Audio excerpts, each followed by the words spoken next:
Hello అండి, శైలూస్ కిచెన్కి స్వాగతం. ఈరోజైతే గుంట గలగరాకుతోటి మనం ఆయిల్ చేసుకుంటాం. ఇది హెయిర్కి చాలా మంచిది. ఎక్కువగా ఇది జుట్టు కోసమే వాడతామండి. ఇది మిక్సీ వేసుకోవాలి, శుభ్రంగా కడిగి కొంచెం వాటర్ యాడ్ చేసుకోవచ్చు.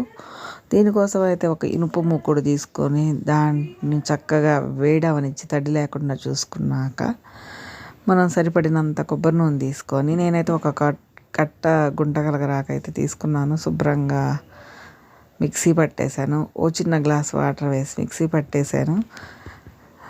కానీ ఇది పాతకాలం ప్రయోగమే, కానీ చాలా బాగుంటుంది. చూడండి మీరు ఒకసారి, చాలా సింపుల్ ప్రాసెసే. కొబ్బరి నూనె పోసుకోవాలండి.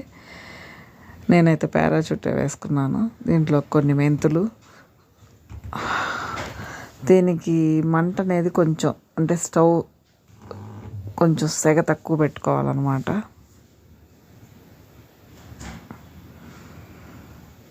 మెంతులు, కొంచెం కరివేపాకు అన్నీ వేసుకొని సిమ్లో చిన్న మంట మీద వేడవుతూ ఉండాలి. దీంట్లోకి మనం మిక్సీ చేసుకున్న గుంట గలగరాకు పురుగు లేకుండా చూసుకొని మిక్సీ చేసుకోవటం అండి. కొన్ని వాటర్ అయితే యాడ్ చేశాను.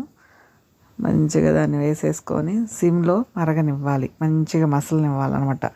ఈ ఆకులో కొంచెం వాటర్ ఉంది, పచ్చితనం అవంతా, రసం అంతా దీంట్లోకి మన ఆయిల్లోకి దిగిపోవాలన్నమాట. చిన్న గరిటె పెట్టుకుంటా మధ్య మధ్యలో కదుపుతూ, కొంచెం ఎక్కువ టైమే పడుతుంది కానీ ఇదంతా మంచిగా ఆయిల్లోకి దిగి ఇది డ్రై అయిపోతుంది అన్నమాట. చూస్తూ ఉండండి, మంచిగా కదుపుతూ ఉండాలి, లేకపోతే అడుగు పట్టిద్దేమో అని చూసుకుంటా ఉండాలన్నమాట.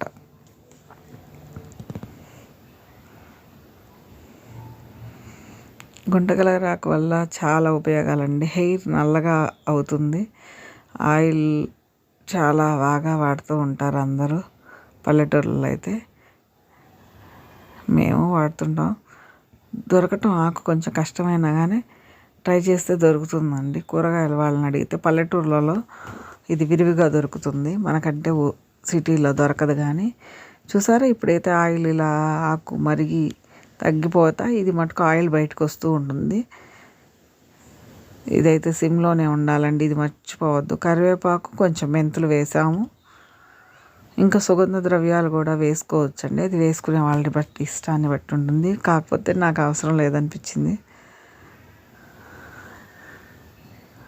మెంతులు నాకు మంచి వాసననే వస్తాయి, కరివేపాకు ఎలాగూ బాగానే ఉంటుంది.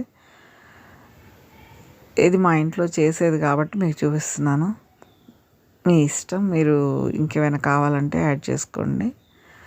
అంతా మరిగిపోయాక సిమ్లో పెట్టేస్తే ఇలా పైకి తేరుకుంటుందండి. దీన్ని మళ్ళీ మనం వడపోసుకోవాలండి. మంచిగా వడపోసుకున్నాం అనుకోండి, కొంచెం ఇలా జాగ్రత్తగా ఎవరొకరు సహాయం తీసుకొని వడపోయండి. చల్లారినాక వడపోయండి. పైనదంతా వడపోసినాక చక్కగా ఆయిల్ అంతా గిన్నెలో కలెక్ట్ చేసుకున్నాక ఒక మనం డబ్బాలోకి కానీ సీసాలోకి కానీ పోసుకోవచ్చు. ఇలా వడపోసుకున్నాక కూడా మనం ఒక క్లాత్లో అయితే వడపోసుకుంటే ఇంకా ఫైన్గా అవుతుందండి. ఎందుకంటే ఇలా వడపోసాక కూడా నేను క్లాత్లో దీన్ని వడపోస్తాను. ఎందుకంటే మిగిలిన చూసారా ఆయిల్ అయితే ఎంత ఇదిగా ఉందో, పూసుకుంటే కుదుళ్ళ నుంచి పూసుకున్నాం అనుకోండి, మంచి ఉపయోగాలు ఉంటాయి దీనివల్ల, చాలా మంచిది. జుట్టు ఊడిపోకుండా ఉంటుంది, జుట్టు నలుపుగా అవుతుంది. అంటే ఒకేసారి నల్లగా అవదు కానివ్వండి, క్రమేపీ అవుతూ ఉంటుంది.